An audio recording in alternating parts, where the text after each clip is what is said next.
Okay, we got day 5 here. This is mid-berm, halfway rebuilt. That's the second bay right there, 140-ish feet from corner to corner. Could be about 120 feet long in total, but this is the rubber tire loader. So that's pretty cool. Got this other bay down here I gotta get working on, but we'll get it done. I'm building the center berm back between bays 1 and 2. I got that 15 and a half foot tall chingus right there. You can see what's going on. I built myself a pretty nice ramp and a platform to climb up on, and then we're gonna climb up on it. Do this one-handed in the most dangerous fashion because I need 2 hands, realistically. Should be 2 hands should be being used, but that's just not how we play here. I'm stacking this dirt. If we tip over, it'll be on camera, even though I might lose the camera in the process because I'll be falling off of a 10-foot tall mound of dirt, and that'll be interesting to watch. So we're doing it with the most care, with one hand possible, like the amputee that I am. So now we've placed that, and we're backing up. We're going to back it up. 120-foot long ramp here. We're backed up. We're backing it up. Anyhow, this is the pile the pile that was previously moved. I'm moving again and putting it in a pile, because that's what happens. You pile it here, you pile it there. So anyway, that's one hell of a scoop right there. Okay, still here, still working on this shooting project.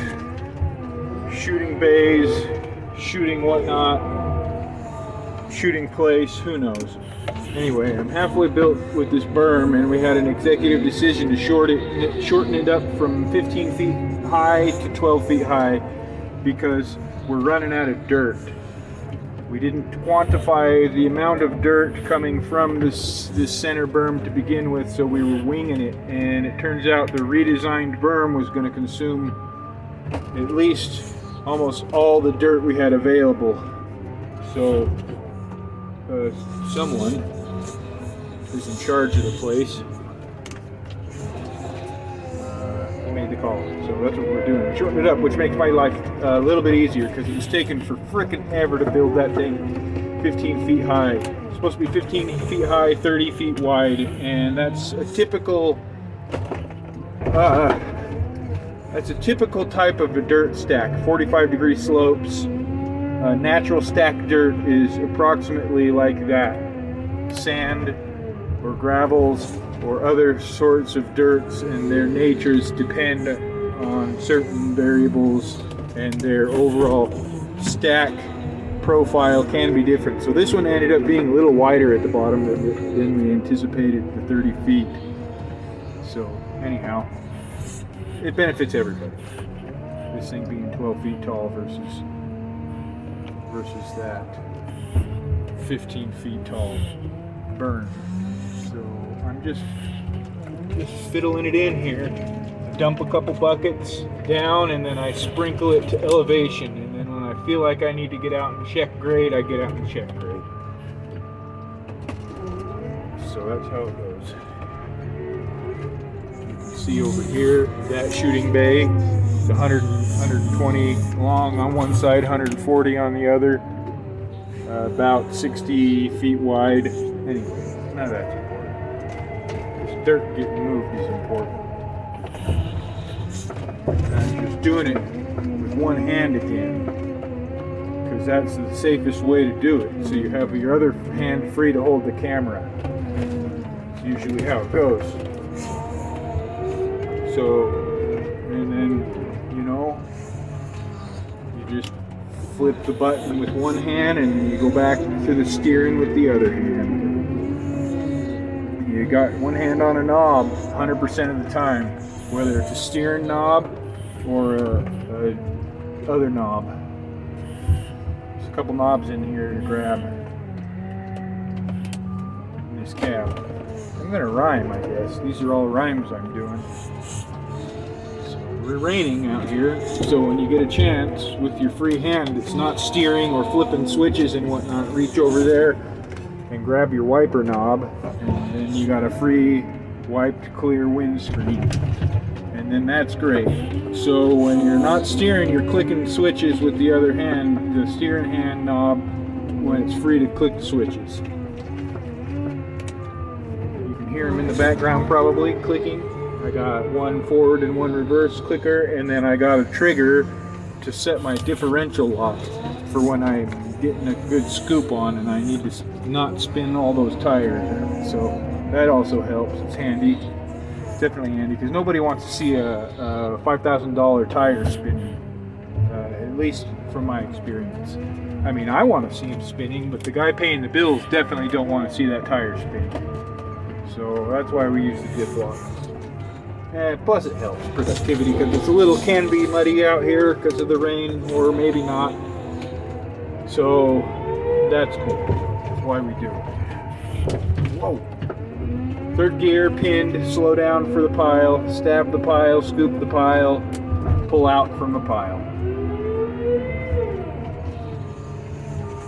Crank the wheel, click the forward button, climb the ramp, dump the bucket. You see that grade rod sticking up over there? I got it pegged in the dirt. That's my impromptu grade rod because I don't have a long grade rod. I've only got an 8-footer, so I've got my concrete poles stuck together with some sort of measuring device on there. So, and I'm just sprinkling it in there, you know, because I don't want it too high, because then I gotta do a move to knock it down, so it's within that grade. You know what I'm saying? So right now we're making good progress. So I'm going to jump out and check that grade after we clear the wipers. Look at that. Perfect. Okay, I checked the grade and the grade's good. So I'm going to continue on here.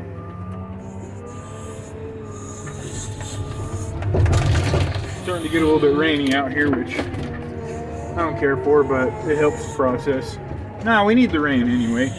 We got to, here in southern Utah, fill up all the reservoirs. We got to fill all the reservoirs as much as possible with a substantial amount of water, because we got all these yahoos coming in that are consuming our waters. Not just any old regular yahoos, a bunch of yahoos that want to stay in 16 new hotels that are going up on the mountain, stuff like that. Not just regular people that want better for their lives to live here, which is in great number, but there's also a bunch of yahoos moving around in our neck of the woods for like recreation, and those assholes want lots of water. That's why they need to fill all these reservoirs rather than leave the water underground where it should belong. You know, they're like, now we got to fill those reservoirs. So we got those boating guys. They like to ski, and then they need the water, right?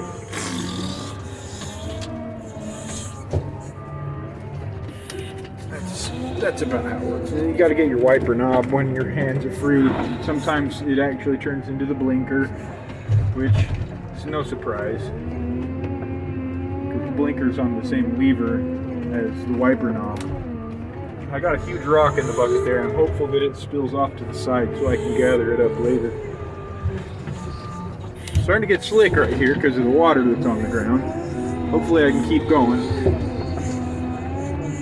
And we got the wind has changed direction, which is nice because it was going a different direction a minute ago. And well, it's not nice because it's blowing back on me. And you can see that in the windshield with all the dust and whatnot.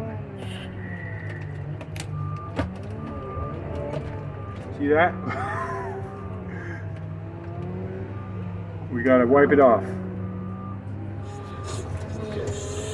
That's enough of that.